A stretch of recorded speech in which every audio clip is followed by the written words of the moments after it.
سید نے کربلا میں وعدے نبھا دیے ہیں، دین محمدی کے گلشن کھلا دیے ہیں، سید نے کربلا میں وعدے نبھا دیے ہیں۔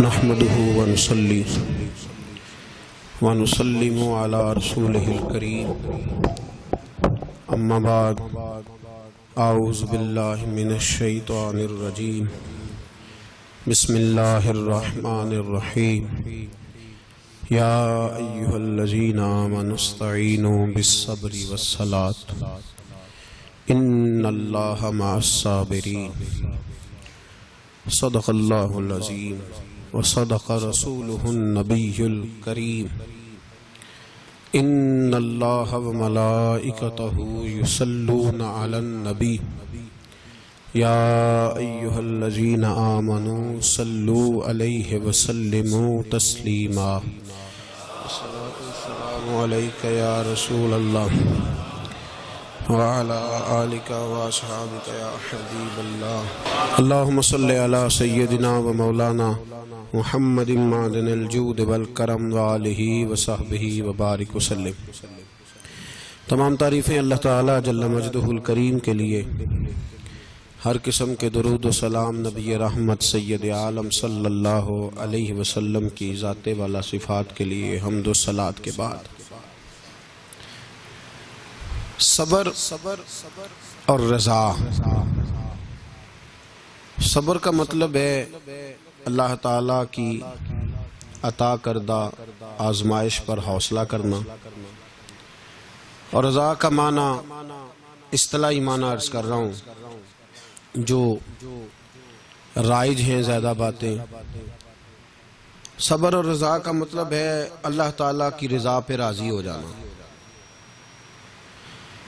یہ جو صبر ہوتا ہے، رضا ہوتی ہے، یہ چیزیں انسان کو سکون دے دیتی ہیں۔ انسان ٹینشن سے، ڈپریشن سے، پریشانی سے بچ جاتا ہے۔ جو لوگ راضی بالرضا نہیں رہتے وہ بڑی پریشانی کا شکار ہو جاتے ہیں۔ ہر وقت کی بے سکونی اور ہر وقت کی تکلیف ان کا مقدر بن جاتی ہے۔ ہمارے ہاں عجلت ہے، جلد بازی ہے، لوگ برداشت سے بہت دور چلے گئے۔ اس کا نقصان ہے جھگڑا، اختلاف، بغض، اور پھر تھوڑا آگے بڑھیں تو قتل، اور تھوڑا اور کام شدید ہوا تو خودکشی۔ یہ ساری چیزیں اس وقت پیدا ہوتی ہیں جب انسان صبر اور حوصلہ چھوڑ دیتا ہے۔ اور دوسرا، ہم یہ سمجھنے لگیں کہ صبر کرنے والے بزدل ہوتے ہیں، حالانکہ صبر بزدلی نہیں، صبر دلیر لوگ کرتے ہیں۔ صبر دلیری، حکمت، تدبر، فقاہت، عقل مندی کی علامت۔ ہم کہتے ہیں صبر شاید بزدلی ہے، میں چپ کر گیا تو سامنے والا کہے گا اس کے پاس ہی کچھ نہیں۔ حالانکہ قرآن مجید یہ کہتا ہے کہ وَاسْتَعِینُوا بِالصَّبْرِ وَالصَّلَاةِ، اے ایمان والو صبر اور نماز سے مدد مانگو، وَإِنَّهَا لَكَبِیرَةٌ، ہیں دونوں کام میں مشکل، یہ سخت کام ہے، إِلَّا عَلَى الْخَاشِعِينَ، مگر اللہ سے جو ڈرتے ہیں ان کے لیے مشکل ہے، ان کے لیے مشکل نہیں ہے۔ تو قرآن مجید نے تو کہا یہ کبیرہ ہیں، سخت ہیں، بڑے کام ہیں۔ حوصلہ کرنا بڑا کام ہے، چھوٹا کام ہے، یہ دلیر لوگوں کا کام ہے حوصلہ کرنا۔ جس آدمی میں حوصلہ پیدا ہو جائے نا، ساری دنیا اسی کی ہے، اس کا سب سے گزارا ہو جاتا ہے۔ وہ میرے کارواں ہیں۔ جس میں حوصلہ پیدا ہو گیا وہ لیڈر ہے، وہ سربراہ ہے، اس لیے کہ اس کا سب سے ٹائم گزرے گا۔ اور جو آدمی حوصلہ نہیں پیدا کرتا، صبر نہیں کرتا، اس کا تو ماں باپ سے وقت نہیں گزرتا۔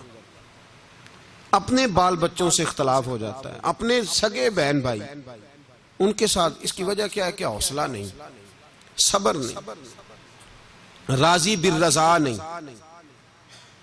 جو آدمی سمجھ لینا اللہ میرا رب ہے اور میرے حق میں جو کرے گا بہتر ہی کرے گا، وہ آزاد ہو گیا، وہ آزاد۔ جین جان دا کچھ وسا نہیں ہوں، جان یار نو دے تے شاد ہو جا، اس سے دل دے ہیں فساد سارے، دل دلبر نو دے تے آزاد ہو جا، تے جے وہ رکھے آباد تے رو وس دا، تے جدوں کرے برباد برباد ہو جا۔ وزن نہیں بنتا شعر کا، لیکن میں کئی دفعہ کہا کرتا ہوں، جے وہ رکھے آباد تے رو وس دا، جدوں کرے برباد تے چپ کر کے برباد ہو جا۔ اس میں لقمہ نہ دے، بحث نہ کر، یہ بھی نہ کہہ دیکھو جی میں نے کتنی، نہ چپ کر کے برباد ہو جا، بس ختم۔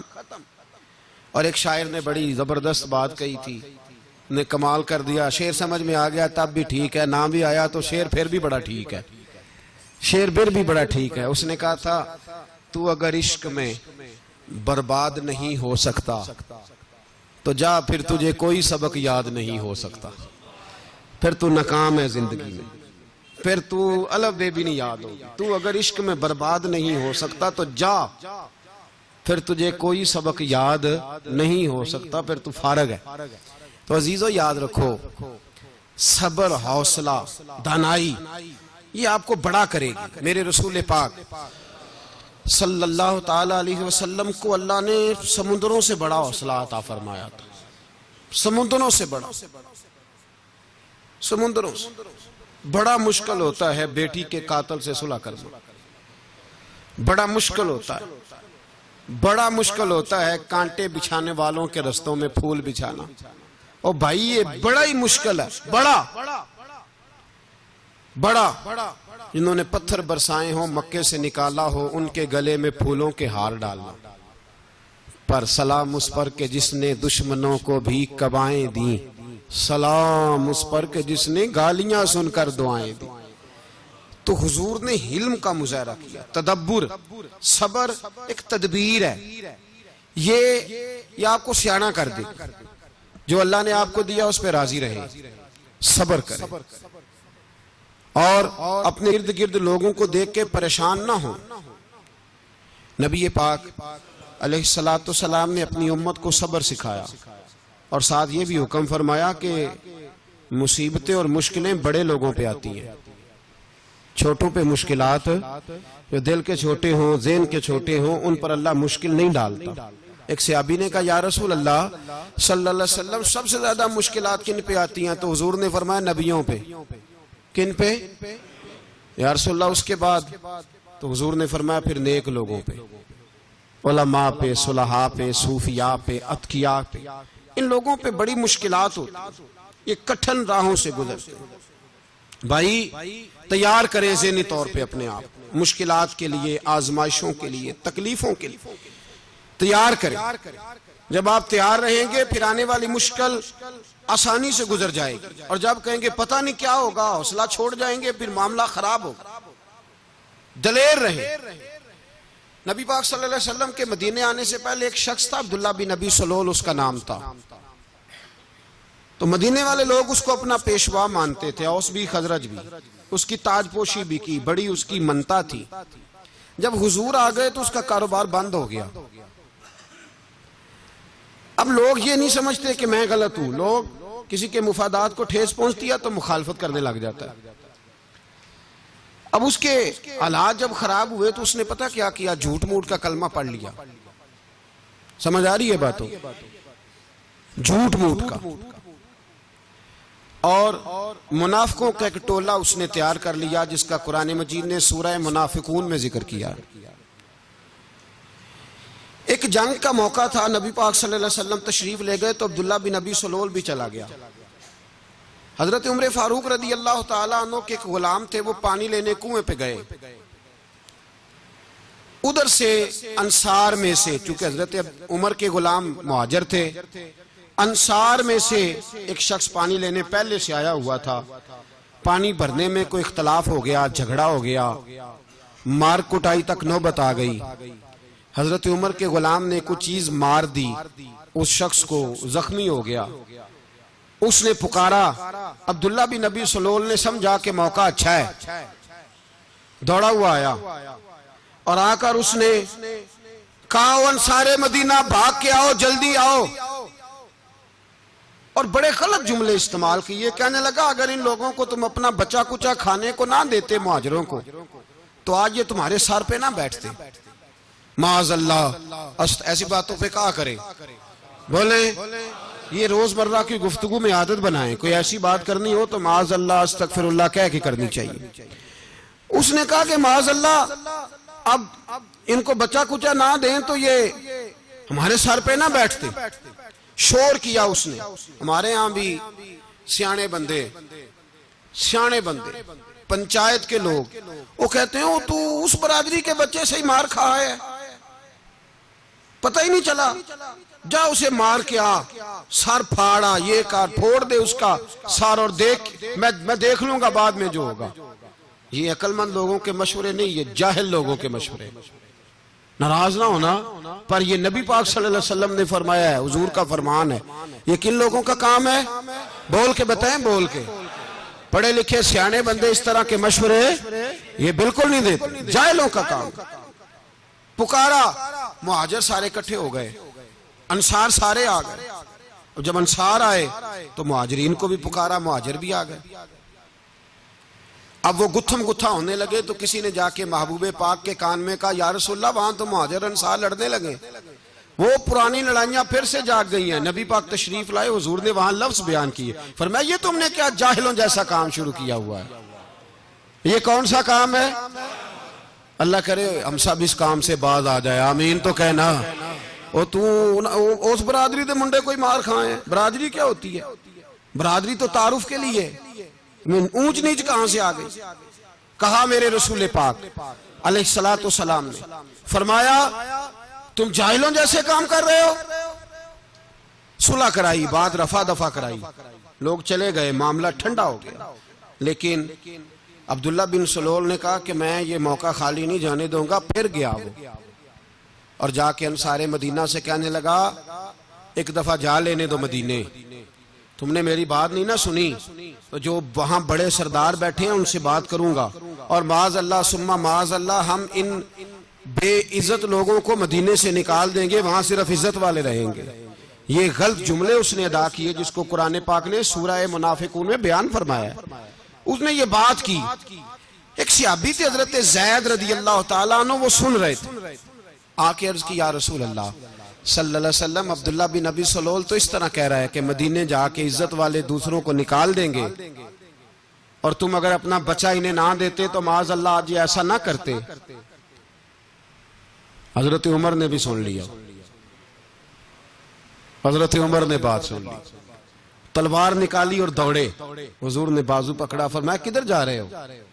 کہا یا رسول اللہ اگر آج سزا نہ دی تو کل اور بات بھی کرے گا، اور اگر آج ایک قتل ہو گیا تو باقی سیانے بن جائیں گے. یا رسول اللہ مجھے چھوڑے میں ماروں گا.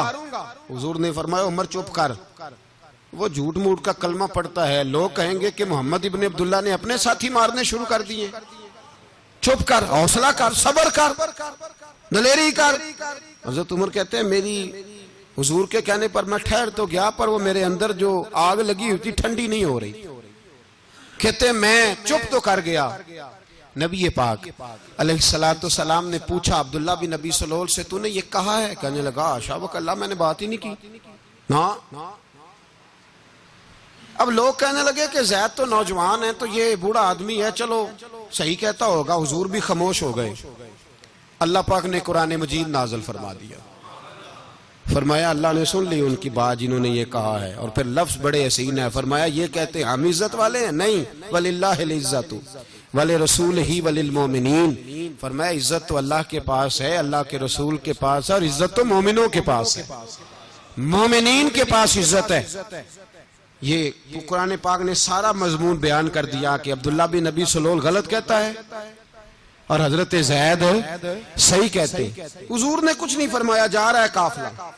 جب مدینے کی سرحد آ گئی نا، حدود مدینہ منورہ کی شروع ہوئی تو عبداللہ کا اپنا بیٹا، اس کا نام بھی عبداللہ بن عبداللہ تھا، اپنا بیٹا اس کا بڑا مخلص جانثار غلام تھا میرے رسول پاک صلی اللہ علیہ وسلم کا، وہ تلوار لے کے مدینے کی حد پہ کھڑا ہو گیا اور کہنے لگا میرے باپ تو نے اتنی بے ایمانی کے لفظ کہے کہ میں ان کو نکال دوں گا، کہے اپنی زبان سے کہ میں ذلت والا ہوں، رسول پاک کو اللہ نے بڑی عزت عطا فرمائی، کہے ورنہ میں تیری گردن کاٹ دوں گا، بول کہے حضور بھی عزت والے اور نبی پاک کے غلام بھی عزت، کہے اپنی زبان سے کہے میرے رب کا یہ فرمان ہے وَرَفَعْنَا لَكَ ذِكْرَكَ، حبیب میں خود تیرے لیے تیری شانوں کو بلند فرما دوں گا۔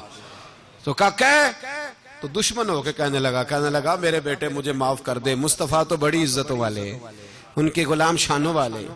جب بیٹا تلوار لے کے سامنے کھڑا ہوا، شہرت ہوئی، اب نبی پاک نے حضرت عمر کی طرف دیکھا، کہا عمر تیری بات صحیح تھی، اب جو ہوا یہ زیادہ صحیح تھا، وہ میں نے تجھے کہا حوصلہ کر، تدبر کر، وقت کا انتظار کر، یہ صحیح ہوا کہ وہ صحیح تھا۔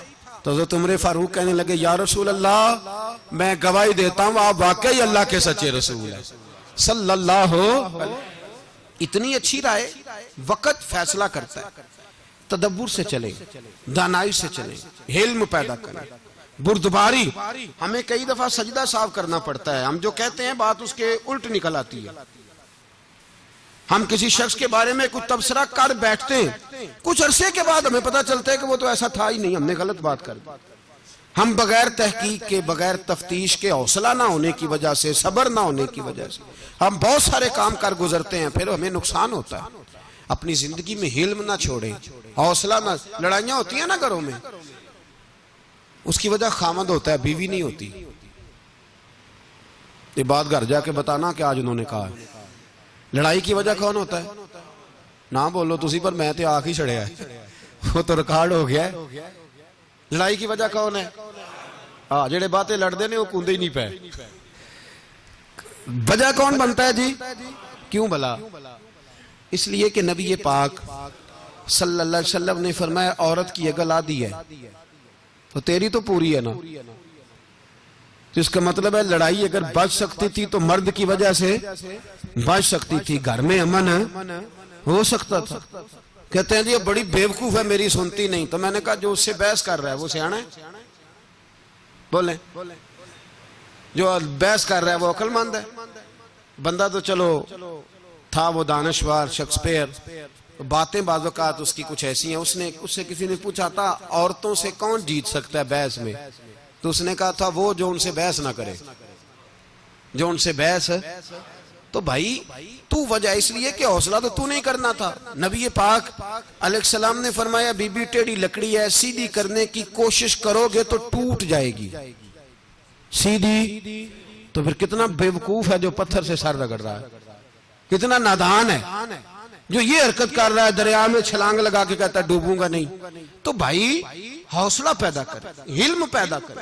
بہت ساری ایسی باتیں کرے کہ جس میں اشتعال آئے گا، فٹافٹ 3 لفظ طلاق کے دے دیے، اب بھاگا گیا مفتی صاحب کے پاس، او ہو 4 بچوں کا کیا بنے گا؟ اور یہ بات پکی ہے کہ بچوں کو صرف ان کی ماں ہی پال سکتی ہے، ان کی ماں۔ وہ بات مجھے نہیں بھولتی، ایک شخص نے بیوی کو طلاق دے کے دوسری شادی کی، اس کا بیٹا تھا 10 سال کا۔ تو اس نے اپنے بیٹے سے کہا کہ بیٹے بتا پرانی اماں صحیح تھی یا یہ صحیح ہے؟ اس نے کہا نہیں ابا وہ تو جھوٹ بڑے بولتی تھی، یہ صحیح ہے۔ وہ جھوٹی تھی، وہ جھوٹ بڑے بولتی تھی میری سگی اماں، یہ سچ بولتی ہے۔ اس نے کہا وہ کیسے؟ کہنے لگا اس لیے کہ میں کوئی شرارت کرتا تھا تو میری سگی اماں مجھے تھپڑ مارتی تھی، وہ کہتی تھی تجھے روٹی نہیں دے رہی، جا دوڑ جا گھر سے۔ تو میں دوڑ جاتا تھا تو جھوٹ بولتی تھی نہیں دینی، پھر آدھے گھنٹے کے بعد مجھے ڈھونڈنے لگ جاتی تھی، ڈھونڈ کے لاتی تھی، پھر میری منت کرتی تھی، پھر مجھے کہتی تھی نہ مجھے ستایا کر، پھر میرا ماتھا چومتی تھی، پھر میری مرضی کا کھانا بنا کے دیتی تھی، پھر میرے منہ میں لقمے ڈالتی تھی۔ جھوٹی تھی، پہلے کہتی ہے نہیں دینی، پھر پیچھے بھاگتی ہے۔ یہ سچی ہے، میں شرارت کرتا ہوں تو تھپڑ مار کے نکالتی ہے، پھر میں منتیں کرتا ہوں پر روٹی نہیں دیتی، پیر پکڑتا ہوں نہیں دیتی، سچ بولتی ہے، اپنی بات پہ ڈٹ جاتی۔ او بھائی بچے اس کی ماں ہی پال سکتی ہے، تو نے 3 جملے کہتے سوچا ہی نہیں، تیرا کا گیا تو یہ تو نئی بیوی ملے گی، اور اس کا بھی کیا گیا، اس کو بھی شاید شوہر مل جائے۔ ان پھولوں کی پرورش صرف ان کا مالی کر سکتا ہے، دوسرا کر سکتا؟ تو نے حوصلہ ہی نہیں کیا۔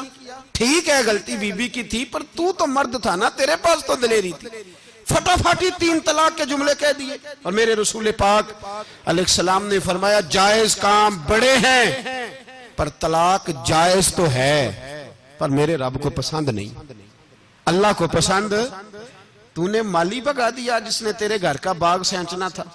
تو بھائی یہ حوصلہ نہیں، درجنوں طلاقیں، 20 کیس، اور ابھی وہ شادی کے پورے کپڑے نہیں پہنے تو طلاق پہلے۔ اس کی وجہ یہ کہ حوصلہ نہیں، صبر نہیں، رضا نہیں، ہم احساس نہیں کرتے۔ اگر تو یہ سمجھ جائے کہ بس اللہ نے جو میرے لیے بہتر سمجھا مجھے دے دیا، صحیح ہے، میری آزمائش ہے، کیا ہے، کچھ ہے جو اس نے بہتر سمجھا مجھے، اس نے، پھر تو سکھی ہو جائے، تیرے لیے جینا آسان ہو جائے، پھر تو بہت ساری پریشانیوں سے، آزمائشوں سے دور ہو جائے۔ میرے نبی پاک علیہ السلام نے ہمیں حوصلہ کرنے کا حکم دیا، دلیری۔ 2-3 سال شاید پچھلے سال یا اس سے پچھلے سال حج کے موقع پہ نا، ہمارے پاکستان میں تو بڑے بڑے انوکھے واقعات ہوتے ہیں، سننے سے کیا، میں کہتا ہوں وہ عبرت کے لیے ہوتے ہیں۔ جعلی ویزے لگوا دیے حج کے کسی ایجنٹ نے، اللہ کے مہمانوں کو بھی لوگ لوٹ لیتے ہیں، معاذ اللہ، جعلی ویزے لگوا دیے۔ اور مزے کی بات یہ ہے کہ پاکستانی ایئرپورٹ سے گزر بھی گئے وہ ویزے والے، اور احرام باندھے لوگ جدے پہنچ گئے۔ 4 آدمی تھے، انہوں نے ویزا دیکھا تو کہا نقلی، آپ کو واپس جانا پڑے گا۔ اگلی فلائٹ سے وہ لوگ واپس آئے۔ آپ مجھے بتائیے، ان کی جب وہ چھوٹے چھوٹے کلپ آئے، میڈیا نے ان کی باتیں سنی تو ان کے آنسو نہیں تھمتے تھے۔ ایک آدمی احرام باندھ کے گیا ہے، معمولی سمجھتے ہیں آپ؟ میرے جیسا غریب آدمی کبھی اس نے ارادہ کیا اور مدینے جانے کا لیٹ ہو جائے تو کلیجہ پھٹنے کو آتا ہے، کچھ مجبوریاں پیروں میں آ جائے، نہ جا سکے تو پتہ نہیں کتنی توبہ کرنے کو دل کرتا ہے کہ کہیں غلطی تو نہیں ہو گئی، کوئی ایسی بات تو نہیں نکل گئی۔ یقین کریں طبیعت پریشان ہو جاتی، یار کوئی ایسا کام تو نہیں ہوگا جس کی وجہ سے یہ بات ہوئی۔ 4 آدمی لوٹ آئے، حالات خراب ہو گئے، لوگ رو رو کے قصے سناتے تھے، لیکن میرے رسول پاک علیہ السلام کا حوصلہ دیکھو۔ حضور کعبے کا بھی کعبہ، حضور مالک، حرم کے مالک مطلق، جن کے صدقے اللہ نے کعبہ کو بیت اللہ بنایا۔ حاجیو آؤ شہنشاہ کا روضہ دیکھو، کعبہ تو دیکھ چکے، اب کعبے کا بھی کعبہ دیکھو۔ حضور 1400 صحابہ کو لے کے گئے عمرہ کرنے، مقام حدیبیہ پر پہنچے تو کافروں نے روک لیا، ہم عمرہ نہیں کرتے، تو اور میں خادم اور جو وارث و مالک ہیں 1400 صحابہ، ہم نہیں عمرہ کرنے دیتے، واپس جائیے۔ صلح لکھی جا رہی ہے، صلح کی شرطیں کیا ہیں؟ مکے سے کوئی آدمی غلطی سے بھی مدینے چلا گیا، مکے کا آدمی تو مسلمان اگر ان کے ظلم سے تنگ آ کے، مکی مسلمان کافروں کے ظلم سے تنگ آ کے مدینے چلا گیا تو مدینے والے واپس کریں گے، اور اگر مدینے سے کوئی شخص غلطی سے بھی مکے چلا گیا تو مکے والے واپس نہیں کریں گے۔ اتنی سخت شرائط، حضرت عمر غصے سے کانپنے لگے، صحابہ پریشان ہیں، پر میرے رسول پاک نے صبر دکھایا، حوصلہ، تدبر، یہ تدبیر ہے، صبر ایک بہترین تدبیر ہے، اگر کوئی اپنائے تو بہترین طریقہ ہے۔ حضور نے فرمایا ہمیں منظور ہے، صلح کرو، اور اتنا سخت حکم ہے، کہنے لگے 1400 احرام والے واپس جائیں، بعد میں آنا، اس وقت نہیں عمرہ کرنے دیں گے۔ میرے نبی پاک علیہ السلام، مجھے بتاؤ، مجھے اور آپ کو دکھ ہوتا ہے تیاری ہو تو پروگرام رہ جائے، تو اگر احرام باندھا ہو اور اللہ کے رسول نے بندھوایا ہو تو حضور واپس لوٹنے لگے تو کتنی تکلیف کی بات ہے۔ حضور نے فرمایا چلو آئندہ آئیں گے، معاہدہ لکھا جا رہا ہے، حضرت علی معاہدہ لکھ رہے ہیں، لکھو محمد الرسول اللہ صلی اللہ علیہ، محمد الرسول اللہ صلی اللہ علیہ وسلم اور قریش مکہ کے بیچ معاہدہ، یہ تحریر لکھی جا رہی تھی تو ابو سفیان بول پڑا کہنے لگا جی ہم محمد رسول اللہ نہیں لکھنے دیں گے معاذ اللہ، یہی تو ہمارا جھگڑا ہے، اگر آپ کو رسول اللہ مان لیا تو پیچھے رہ کیا گیا، محمد ابن عبداللہ لکھیں۔ حضور نے حضرت علی سے فرمایا رسول اللہ کاٹ کے محمد ابن عبداللہ لکھو۔ حضرت علی لکھ رہے تھے، محمد رسول اللہ لکھا تھا، فرمایا رسول اللہ کاٹ کے محمد ابن عبداللہ لکھو۔ تو حضرت علی کہنے لگے حضور مجھے یہ لفظ کاٹنا نہیں آتا، حضور مجھے یہ لفظ کاٹنا، کسی صحابی نے اعتراض نہیں کیا کہ لکھنا آتا تھا، کہا مجھے کاٹنا۔ حضور نے دوبارہ کہا علی کاٹ دو، کہا یا رسول اللہ مجھے یہ لفظ کاٹنا نہیں آتا۔ میرے حبیب نے تیسری دفعہ کہا علی کاٹو، تو شیر خدا نے قلم چھوڑا، ہاتھ باندھے اور کھڑے ہو کہنے لگے محبوبہ مجھے تیرے قصیدے لکھنے آتے ہیں، کاٹنے کوئی نہیں آتے، میں مجبور ہوں، مجھ سے نہیں ہوتا، کوشش کرتا ہوں، نہ قلم اٹھتا ہے نہ ہاتھ چلتا ہے۔ میرے حبیب پاک نے قلم پکڑا اور لفظ رسول اللہ خود کاٹ کے محمد ابن عبداللہ کرایا۔ بھائی وقت گزر گیا، صلح ہو گئی، یہ تدبر، یہ حوصلہ، یہ تدبیر میرے نبی نے فرمائی۔ اب تو 1400 کو مکے نے نہ داخل ہونے دیا، لیکن 1 سال ہی گزرا، تھوڑا ہی وقت گزرا، میرے رسول پاک 10,000 کو لے کے مکے میں داخل ہو گئے۔ 10,000 اس نے فائدہ دیا۔ حکمت کیا تھی، تدبر کیا تھا؟ قریش روز لڑائی کرنے آ جاتے تھے، تبلیغ ہی نہیں کرنے دیتے تھے، ان سے صلح ہو گئی تو نبی پاک نے کیسر کو خط لکھا، کیسر روم کو، ہرکل کو، دور دراز تبلیغ پھیل گئی، مسلمان 1,00,000 سے زیادہ ہو گئے، ان کی طرف سے اب وہ لڑائی بند ہو گئی۔ میرے حبیب پاک علیہ السلام کے حوصلے نے کمال دکھایا، اس تدبیر نے فائدہ دیا امت مسلمہ کو۔ 10,000 کا لشکر لے کے حضور کعبے میں داخل ہوئے۔ کل جو ابو سفیان کہتے تھے نا محمد رسول اللہ لکھنے نہیں دوں گا، آج وہ خود کہہ رہے تھے اشہدو ان لا الہ الا اللہ واشہدو ان محمد رسول اللہ صلی اللہ علیہ۔ کل جو کہہ رہے تھے کہ میں یہ لفظ نہیں لکھنے دوں گا، آج ابو سفیان کی حویلی میں لاکھوں لوگ، ہزاروں لوگ بیٹھے تھے اور سارے کہہ رہے تھے محمد الرسول اللہ محمد الرسول اللہ محمد الرسول اللہ صلی اللہ علیہ وسلم۔ میرے محبوب کی تدبر نے، فقاہت نے، اور پھر کمال ہوا۔ 1400 کہاں اور 1,44,000 کہاں، 1400 کہاں اور 1,44,000۔ 1400 کو نہیں جانے دیا عمرہ کرنے، میرے رسول پاک 1,44,000 کو لے کے حج کرنے چلے گئے۔ حضور نے حج کیا، ہر طرف لبیک لبیک کی صدائیں بلند ہوئی۔ یہ میرے نبی پاک کا تدبر ہے، حوصلہ ہے۔ اگر وقتی طور پہ حوصلہ کر جاؤ گے، دلیری کر جاؤ گے، آنے والا وقت آسان ہو جائے۔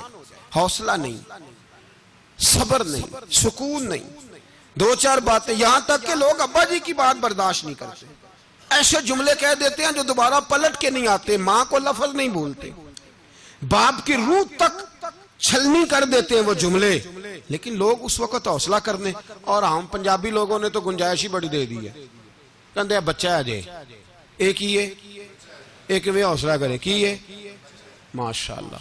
تو اگر جوان ہو گیا تو کہتے ہیں گرم خون ہے، مکہ کم۔ اگر بوڑھا ہو گیا تو کہتے ہیں بوڑھوں میں حوصلہ نہیں ہوتا، نہ بچے میں نہ تو کس میں حوصلہ ہوگا؟ بولیں، کسی میں بھی نہیں۔ چھٹی سب کو فتویٰ مل گیا نا، یہ بچہ ہے جی، ابھی یہ تو بچہ ہے، آپ تو سیانے بیانے ہیں، یہ بچہ ہے۔ کمال ہو گئی ہے بھائی، کیا مطلب ہے بچہ ہے؟ بچے کو سارا پتہ ہے، ہر چیز اسے آتی ہے، حوصلہ کرنا ہی نہیں آتا، اور پھر کہہ دیا وہ تو گرم خون ہے۔ وہ کیا بات کرتے ہو، گرم خون؟ ابے کے گلے پڑ گیا گرم خون، اس کو کھڑا کرو نا ایس پی کے سامنے اور اس کو مار تھپڑ اس کے منہ پہ، تیرے گرم خون کا پتہ چلے۔ غریب کے یہ گلے پڑ گیا، اس کو کھڑا کرو ایس او کے سامنے، پھر پتہ چلے گا خون کتنا گرم ہے۔ وہاں بالکل چپ ہے، بالکل خاموش ہے، اور گرم خون اس کا صرف اماں کے لیے، جلال صرف رہ گیا اگر غریب گھر کی بیٹی بیاہ کے لایا تو صرف اس کے لیے، کوئی ایسی بات نہیں۔ ہم بڑے سیانے، ہمارا غصہ بڑا سمجھدار ہے، ہمارا وہ گرم خون بڑا سیانہ ہے، وہ جہاں دیکھتا ہے کہ معاملہ ہلکا ہے تو وہاں وہ گرم خون جلال میں، اور جہاں دیکھتا ہے کہ سامنے والا تگڑا ہے تو وہاں وہ گرم خون فوراً ٹھنڈا ہو جاتا ہے۔ حوصلہ پیدا کرے، زندگی حوصلے مند لوگ جیتے ہیں، جو حوصلے مند نہیں ہوتے وہ تو زندگی کا 1 سال لطف سے نہیں جی پاتے۔ حوصلہ کریں، مسکرائیں۔ میرے نبی پاک صلی اللہ تعالی علیہ وسلم نے نا عثمان بن طلحہ کعبے کی چابی ان کے پاس ہوتی تھی، تو حضور نے ایک دن فرمایا عثمان، اچھا یہ نہیں تھا کہ عثمان خاص لوگوں کو چابی کعبہ کھول کے دکھاتے تھے، بلکہ ان کو قریش کی جانب سے یہ حکم تھا کہ جو بھی تجھے کہے تو نے کعبے کا دروازہ کھول دینا۔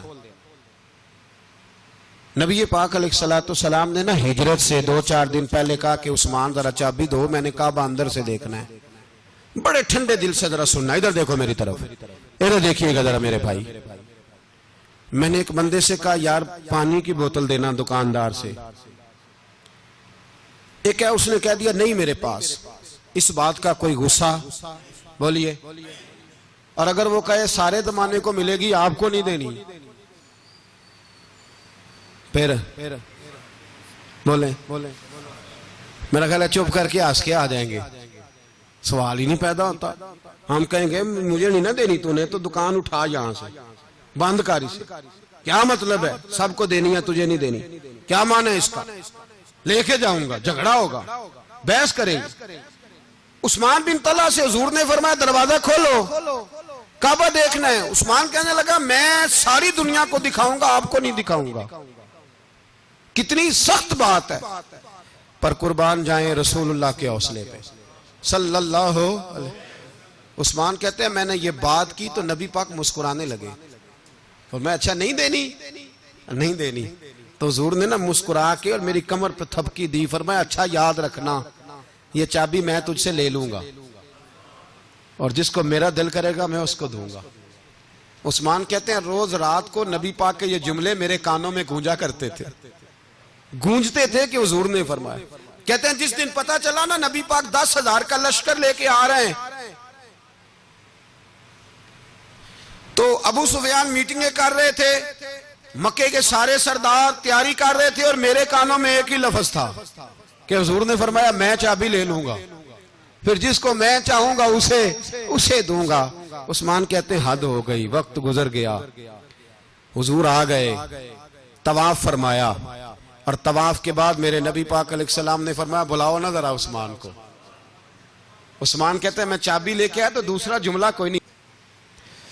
ساڑھے نا کوئی بندہ مشورہ دے وے دی نہ منیے تے جے کام مونج ہو جائے نا جن جو نے مشورہ دیتا سی تے وہ نال ہی غوث پاک بن جاندا ہے، تینوں آکھیا سی نا فوراً ہی داتا علی اجویری ہو جاندا ہے۔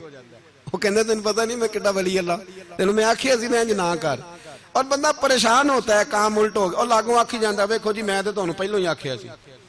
جی عجیب بات ہے، شیخ چلی کی طرح پیچھے پڑ جائے گا، میں نے تو پہلے ہی کہا تھا۔ او بس کر یار، اب تو خواجہ معین الدین اجمیری ہو گیا، بس کر۔ مشورہ ہی ہوتا ہے، کسی کا مل جاتا ہے اور کسی کا نہیں لیا جاتا۔ فوری طور پہ بندہ اٹھ کے نہ تو ولایت کی 4تھی سیڑھی پہ چڑھ جائے گا، کہے گا میں تو ابدال وقت ہوں، میں کتب دورہ ہوں، میں نے تجھے کہا نہیں تھا۔ بس کر یار، کئی دفعہ مشورے صحیح ہوتے ہیں، کئی دفعہ صحیح بولیے۔ نبی پاک صلی اللہ علیہ وسلم کی احد کے دن خواہش یہ تھی کہ اندر رہ کے لڑنا ہے۔ جوان صحابہ نے کہا باہر جا کے لڑائی کرنی ہے، حضور نے باہر جا کے جنگ کی، بظاہر مسلمانوں کو شکست ہوئی۔ حضور نے ایک دفعہ نہیں کہا کہ میں نے تمہیں کہا نہیں تھا اندر رہنا ہے، بس ہو گیا جو ہو گیا۔ اب اس میں فٹافٹ اگلے کو حوصلہ دو، کوئی عرض نہیں یار۔ نبی پاک سب بولیے صلی اللہ علیہ وسلم، میرے حبیب پاک علیہ السلام نے نا کہا عثمان کو بلاؤ۔ عثمان آئے تو عثمان کہتے میں نے چابی دی تو میں تیار تھا کہ اب میری بات ہوگی اور رسوائی ہوگی، لیکن کہتے ہیں قربان جائیں مصطفیٰ نے تو یہ جملہ بھی نہیں کہا کہ میں نے تجھے کہا نہیں تھا، یہ بھی نہیں کہا۔ حضور نے چابی لی، کعبے کے بت صاف کیے، نماز پڑھی، واپس آئے، فرمایا عثمان میرا وعدہ تھا تیرے ساتھ کہ جس کو میں چاہوں گا چابی دوں گا، یہ لو چابی میں تجھے ہی دینا چاہتا ہوں، لے لو رکھ لو۔ عثمان کہتے ہیں وہ چابی نہیں میرے طرف آ رہی تھی، میری طرف ایمان آ رہا تھا، وہ چابی نہیں آ رہی، ایمان آ رہا تھا میری جانب۔ کہتے ہیں میرے ہاتھوں میں چابی آئی اور میری زبان پہ کلمہ توحید جاری ہو گیا۔ بھائی تدبر، حوصلہ، صبر، رضا، ہمیں تو ٹائم بھی نہیں گزارنا آتا۔ گھر کا ماحول، گھر کے اندر رہ کے لوگ دکھی ہیں، اس لیے کہ ہماری طبیعتوں میں حوصلہ نہیں، ایک منٹ کے لیے نہیں۔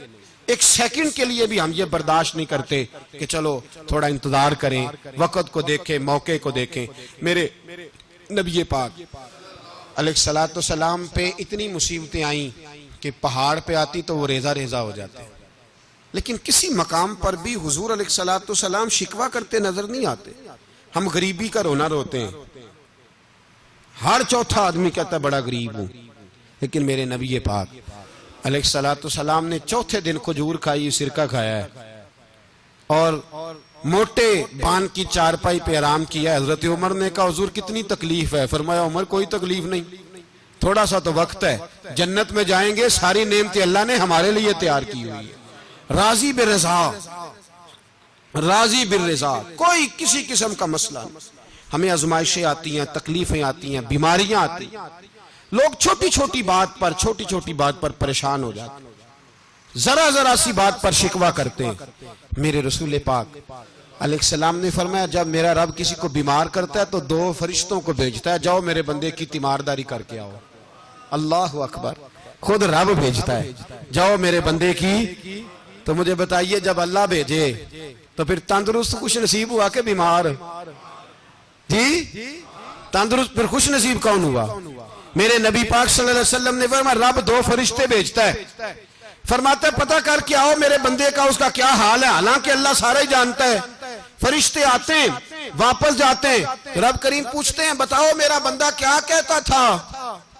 اللہ تجھے سارا ہی پتا ہے، پر ہم سے پوچھتے تو بتا دیتے ہیں، وہ یہ کہتا تھا کہ میں اپنی رب کی رضا پہ بڑا ہی راضی ہوں۔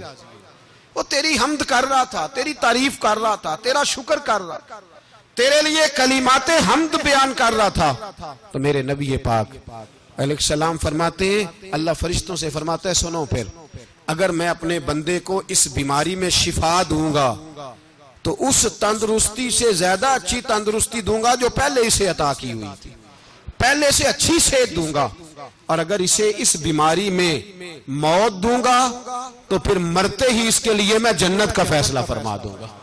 بھائی جب تو راضی بالرضا رہتا ہے، راضی بالرضا، بڑی سادی سی بات ہے بھائی، آپ گھر گئے روٹی مانگی تو اگر کسی نے کہا نا کہ اتنی تھکاوٹ ہے ٹائم پہ آیا کریں اس وقت، تو روٹی تو وہ بھی مل گئی پر اس میں لذت، وہ سکون نہیں، وہ سکون نہیں۔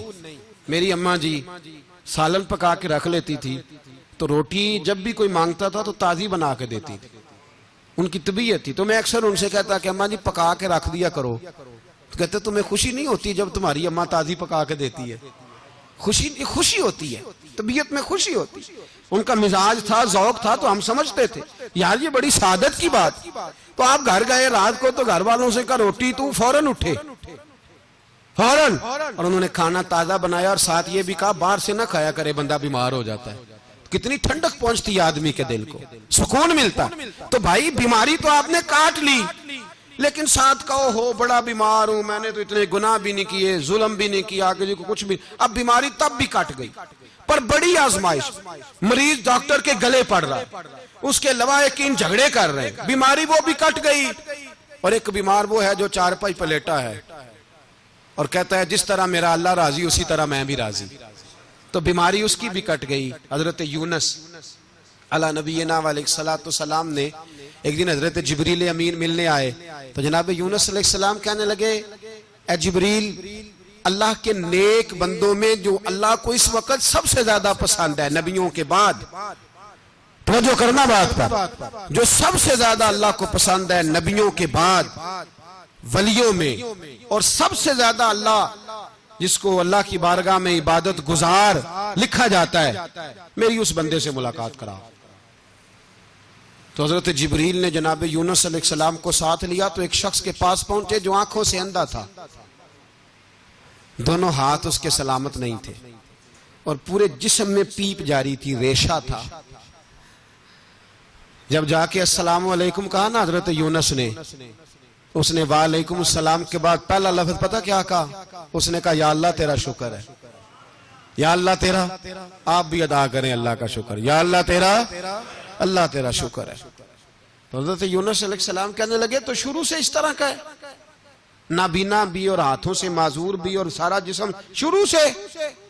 تو بڑے ہی خوبصورت لفظ اس بیمار نے کہے، کہنے لگے نہیں حضور میں بالکل ٹھیک ٹھاک تھا، جب تک میرے رب نے چاہا کہ یہ دنیا کو دیکھے تو تب تک اس نے مجھے آنکھیں دیں، اور جب اس نے چاہا کہ اب اس کا دیکھنا بہتر نہیں تو اس نے واپس لے لی۔ تو یا اللہ تیرا شکر ہے، اللہ تیرا شکر ہے۔ پھر کہا جب تک اس نے چاہا کہ میرے ہاتھ رہے تب تک رہے، جب اس نے چاہا کہ میرے لیے بہتر نہیں تو اس نے لے لیے، تو یا اللہ تیرا شکر ہے۔ جب تک اس نے چاہا کہ میرا جسم صحیح و سلامت رہے تو رہا، اور جب اس نے چاہا کہ میرے لیے بہتر نہیں تو مجھے بیمار کر دیا، تو یا اللہ تیرا شکر ہے۔ تو حضرت یونس علیہ السلام کہنے لگے جبریل واقعہ یہ اللہ کا سب سے زیادہ شکر گزار بندہ ہے، سب سے زیادہ عبادت گزار بندہ ہے، سب سے زیادہ۔ میرے نبی پاک علیہ السلام نے فرمایا میرا مومن ہر حال میں ہی نفع میں ہے، نعمت ملے تو شکر کر کے نفع، مصیبت آئے تو صبر کر کے نفع، اپنی زندگی میں تحمل، بردباری، علم پیدا کرے، حوصلہ پیدا کرے۔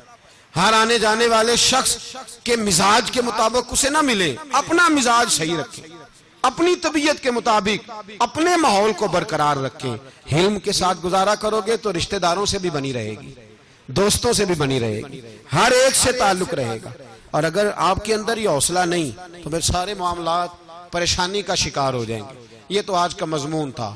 ہمیں نا لوگ مشورہ دیتے ہیں، کہتے ہیں پیر صاحب درویشوں کو سیاست کی بات نہیں کرنی چاہیے، دیتے ہیں نا مشورہ لوگ؟ جی تھوڑا تھوڑا بول دیں، تھوڑا تھوڑا دیتے ہیں نا۔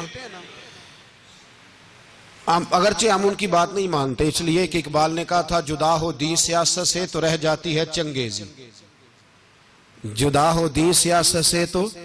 اور پہلا فکرہ یہ ہے کہ جلال بادشاہی ہو یا جمہوری تماشا ہو، جدا ہو دین سیاست سے تو رہ جاتی ہے۔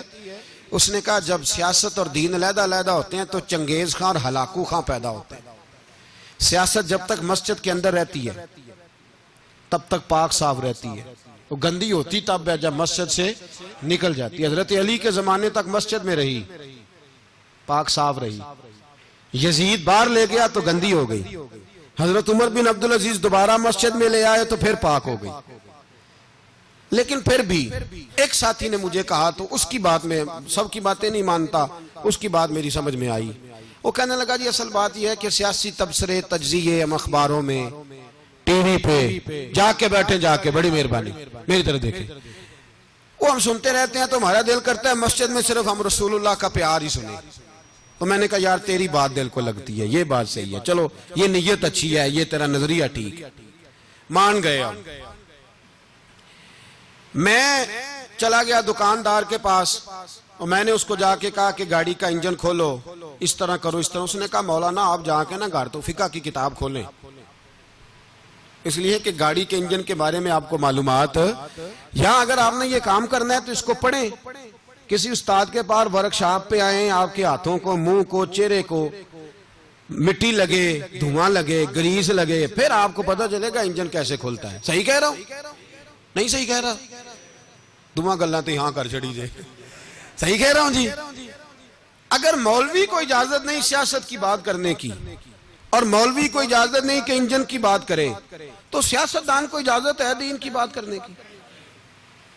یہاں تو وہ آئے نا مدرسے میں پڑھے، پورا دین حاصل کرے، پھر وہ بولے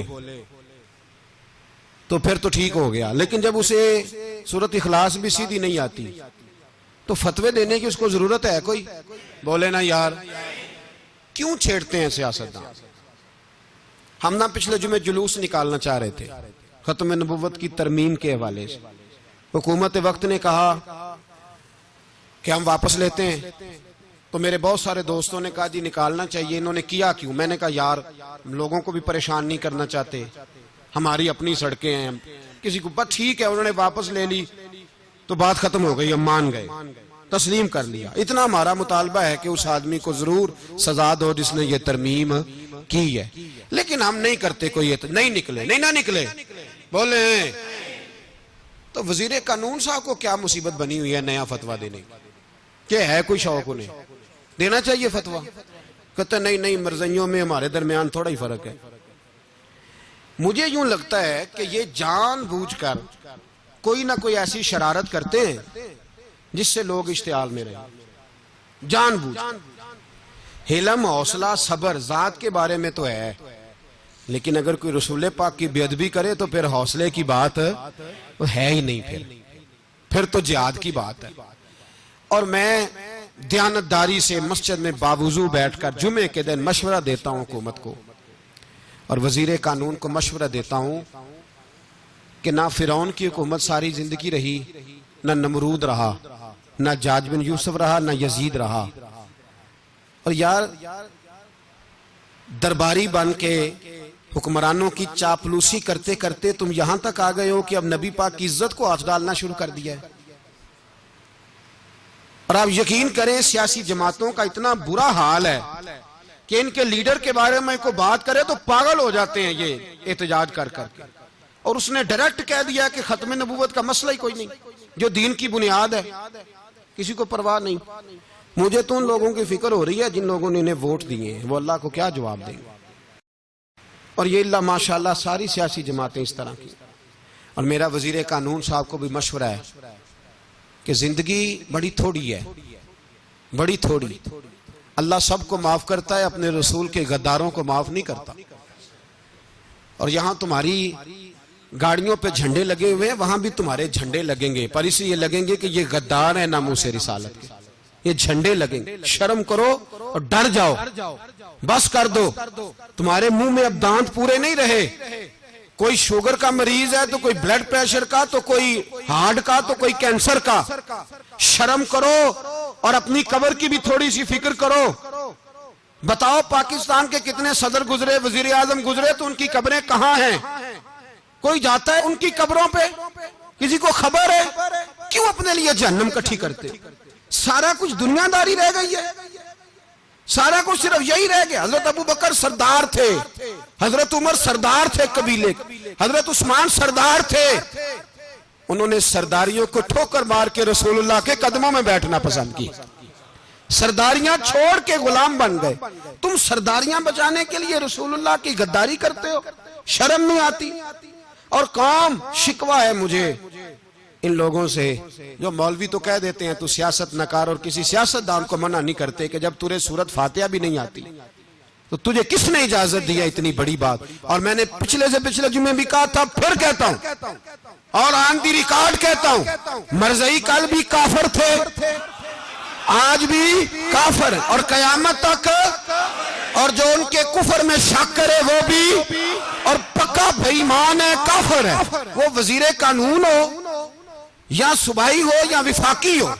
من شک فی کفر ہی فقط کفر، جو مرزائی کے کفر میں شک کرے وہ بھی کافر ہے۔ ہمارے رسول آخری رسول ہے، ہم کسی کو یہ اجازت نہیں دیں گے کہ وہ ختم نبوت میں رکھڑا ڈالنے کی کوشش کرے، ہم کسی کو یہ اجازت ہے۔ اور تم نے قوم کو لوٹا، لوٹتے رہو، اب ایمان پہ ڈاکے تو نہ ڈالو۔ تمہیں دولت لوٹ کے پیٹ نہیں بھرا، اب ایمان لوٹنا شروع کر لیا ہے۔ تمہارا فیکٹریاں لوٹ کر، قومی خزانہ لوٹ کر پیٹ نہیں بھرا، بھائی مانو اب دین بیچ کر اپنی حکومتیں پکی کرو گے۔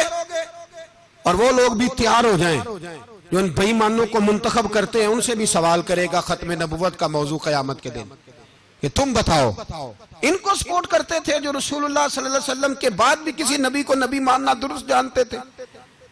شرم آنی چاہیے، خیال ہونا چاہیے۔ اور میں نے کہا کہ ہمارا دل نہیں چاہتا، آپ یقین کریں، ہمیں شوق ہے جلوس نکالنے کا، تمہارے خلاف باتیں کرنے کا۔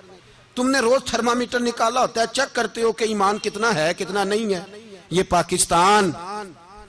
پاکستان اگر صوبہ سندھ ہے تو وہ حضرت عبداللہ شاہ غازی کا ہے، اگر بلوچستان ہے تو حضرت بابا عبد الرحمان کا ہے، اور اگر پشاور ہے تو وہ صوفیاء کا ہے، اور اگر یہ دھرتی پنجاب ہے تو یہ داتا علی اجویری کی ہے، یہ بابا فرید الدین کی ہے۔ اس میں کسی غدار کو قبضہ کرنے کی اجازت بالکل نہیں ملے گی۔ اور ہم وہ لوگ بھی نہیں جو چپ کر کے اندر سوتے رہیں، قوم جو کرتی ہے کرتی رہے، ہمیں پرواہ نہیں، نہ ایسی کوئی بات نہیں۔ کوئی بندہ نہ سمجھے کہ انہیں ہوش نہیں، انہیں پتہ نہیں، ہمیں سارا کچھ ہی آتا ہے۔ پھر اگر کل کو کوئی ممتاز قادری پیدا ہو گیا تو شکوہ نہ کرنا، کل کو کوئی پھر سے عامر چیمہ نکل آیا تو شکایت نہ کرنا، یاد رکھنا۔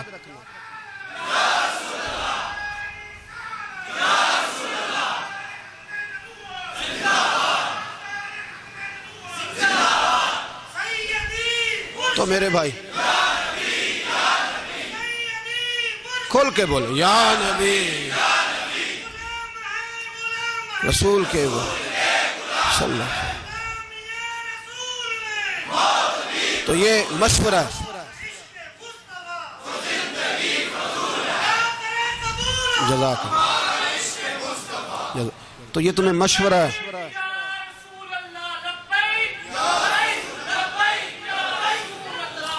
میری بات سنیں، یاد رکھیں، یہ لوگ بعد میں پچھتاتے ہیں، پھر مناظرے کراتے پھرتے ہیں اس نے صحیح کیا کہ غلط کیا، پھر انہیں ہوش آتی ہے بعد میں، پھر ان کے ہواری نکل نکل کے میدانوں میں دلیلیں دیتے ہیں. اس لیے ہمارا مشورہ ہے انہیں کہ یہ اپنی حد میں رہیں، اور جو کام تمہارے ذمہ، میں نے کہا نا تم نے بڑا لوٹا، یہ قوم روز تمہیں موقع دیتی ہے لوٹنے کا، یہ موقع دیتی ہے، تو تم نے دولت لوٹ کے پیٹ نہیں بھرے، اب ایمان لوٹنے کے چکر میں آ گئے ہو. یاد رکھو مسلمان گناہگار ہیں، غدار نہیں ہے. تمہیں دولت لوٹنے کا تو شاید موقع مل گیا ہے، پر ایمان لوٹنے کا موقع نہیں ملے گا. تو اس لیے اس کو لگام دو. اور ویسے بھی کتا جو پالتو ہوتا ہے نا، اس کو گھر کے اندر سنگلی سے باندھ کے رکھنا چاہیے. یہ تمہارے بوٹ ووٹ چاٹتے ہیں، بھونکتے ہیں، تمہارے حق میں وزارتیں لیتے ہیں. ہم نے تو کوئی وزارت نہیں لی تم سے، اور نہ ہمیں شوق ہے اس لیے کہ ممبری کیا کرنی ہے جس کو ممبر رسول عطا کر دیا جائے.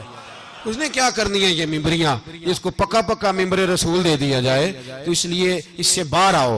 میں نے کہا بڑے بڑے نمرود، فرعون، قارون دفن ہے، تمہارا بھی نام تک نہیں ہوگا، بالکل نام نہیں ہوگا. اس لیے ہمارا مشورہ، اور آپ لوگ بھی آئیں نا یہ اگلے سال، تو ان کو کھڑا کر کے پوچھ لینا اسلامی جمہوریہ پاکستان کا تم نے ایم پی ایم نے بننا ہے، پہلا کلمہ ہی صحیح سنا دو.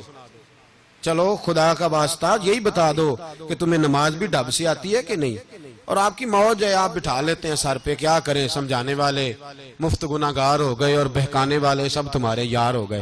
اس لیے یہ چھیڑتے ہیں جان بوجھ کے. اور پھر جب کوئی ممتاز قادری علیہ رحمہ پیدا ہوتے ہیں، پھر انہیں دشواری ہوتی ہے، پھر ان کا جینا مشکل ہو جاتا ہے. یہ موقع دیتے ہیں، پتہ نہیں کس کے ایجنڈے پہ عمل کر رہے ہیں. میرا سوال یہ ہے، میں نے پچھلے جمعے پھر میرا سوال ہے کہ میں پوچھتا ہوں اس آدمی کو ضرورت کیا ہے ختم نبوت پر بات کرنے؟ جب امت مسلمہ کے متفق کا فیصلہ ہے کہ مرزائی کافر، اسمبلی نے بل پاس کر دیا کہ مرزائی، ان کو اقلیت قرار دے دیا، اور جب سے وہ اقلیت بنے نہ ہم نے ان کی عبادت گاہ جلائی، نہ ہم نے ان کو قبروں سے نکالا، نہ ہم نے، بس ٹھیک ہے جیسے عیسائی رہتے ہیں، یہودی سے کس ملک میں رہتے ہیں وہ بھی رہیں، اقلیت بن کے رہے، کوئی اعتراض. پر تم انہیں کھینچ کھونچ کے کیوں قریب کرتے ہو؟ تمہارا کیا جرانہ ہے ان کے ساتھ؟ بتاؤ تو صحیح. ان لوگوں سے ان کو چاہیے اپنے منہ میں لگام ڈالیں، اور اگر نہیں ڈالیں گے پھر انشاءاللہ ڈالی جائے گی، اور بڑی تگڑی ڈلے گی، اور پھر ایسی ڈلے گی ایسی ڈلے گی. سلمان تاثیر جب مرا تھا نا تو 5-5 لاکھ روپیہ مولویوں کو آفر کی جنازہ پڑھاؤ، 5-5 لاکھ روپیہ چھوٹے چھوٹے مولویوں کو. اور داتا صاحب کی مسجد کے خطیب بھی صوبائی جو تھے، وہ خطیب تھے، ملازم تھے، انہوں نے کہا کہ ایمان نہیں بیچنا، نکالنا نوکری سے تو نکال دو. اور بادشاہی مسجد کا مولوی جس کا پتہ نہیں چلتا، کبھی کدھر چلا جاتا ہے کبھی کدھر، یہاں تو وہ بھی کھڑا ہو گیا. اس نے کہا نا ایمان نہیں بیچنا. گورنر ہاؤس کی مسجد کا امام کہنے لگا کہ بخشا جانا نہ جانا یہ تو رحمت الہی کا معاملہ ہے، پر اتنا گندا جنازہ نہیں پڑھنا، اتنا گندا جنازہ نہیں ہم پڑھیں گے. مرنے کے بعد تمہارے جنازے نہیں پڑھے جاتے، تمہاری قبریں خراب ہوتی ہیں. کدھر ہیں تمہاری دولتیں؟ اور وہ مولوی آج تک پتہ ہی نہیں کدھر گیا جس نے اس غلیظ کا گندا جنازہ پڑھایا. تو بھائی اپنی قبر حشر کو، جب جہاں تمہارے جنازے نہیں پڑھے جا رہے تو وہاں تمہارا کیا حال ہوگا. اس لیے ان لوگوں کو چاہیے کہ اپنی زندگی اس طرح گزاریں کہ کچھ نہ کچھ منہ لے کے سرور کائنات کے پاس چلے جائیں، ورنہ ایسا نہ ہو کہ یہاں بھی پھٹکار اور وہاں بھی پھٹکار.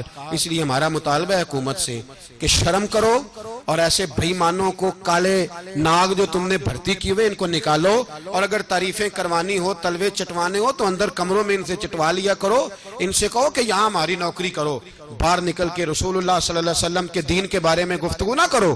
اس لیے کہ اللہ تبارک و تعالیٰ نے اس دین کے اندر بڑا حسن اور بڑا جذبہ رکھا ہوا ہے، بڑا وقار ہے. ہمارا مطالبہ ہے حکومت سے کہ ختم نبوت کے مسئلے پر کوئی سیاستدان گفتگو نہ کرے. آپ تائید کرتے ہیں اس بات کی؟ اس پر کوئی سیاستدان کوئی گفتگو؟ ہمارے پاس بڑے تماشے ہیں سیاست کرنے کو، باقی تماشوں پہ سیاست کرو. یہ رسول اللہ کی ناموس کا معاملہ ہے، یہ چھیڑنے کی تمہیں اجازت؟ مجھے سمجھ نہیں آتی یار، جب بات ختم ہو گئی، اسمبلی نے بل واپس لے لیا، تو صوبائی وزیر قانون کو آخر تکلیف کیا ہے؟ آپ کے پاس جواب ہے کوئی اس بات کا؟ یہ باتیں ختم ہو گئی، ہم نے جلوس نہیں نکالنا چھوڑ دیا، خاموش ہو گئے، علماء نے میٹنگیں بلائی تھی کینسل کر دی، ٹھیک ہے جی بات، اب دوبارہ سے کیوں چھیڑتے ہو؟ پھر کہتے ہیں احتجاج ہوتا ہے، شور ہوتا ہے، تم خود ایسی حرکتیں کرتے ہو جس سے افراتفری پیدا ہوتی ہے۔ یہ ملک رسول اللہ کے نام پہ بنا ہے، اور قیامت تک یہاں وہی ہوگا جو میرے رسول پاک صلی اللہ علیہ وسلم کی رضا ہوگی، اور نبی پاک کے قانون کے خلاف کوئی قانون یہاں چل سکتا؟ اللہ ہمیں سمجھنے کی توفیق عطا فرمائے۔ آخر دعوانا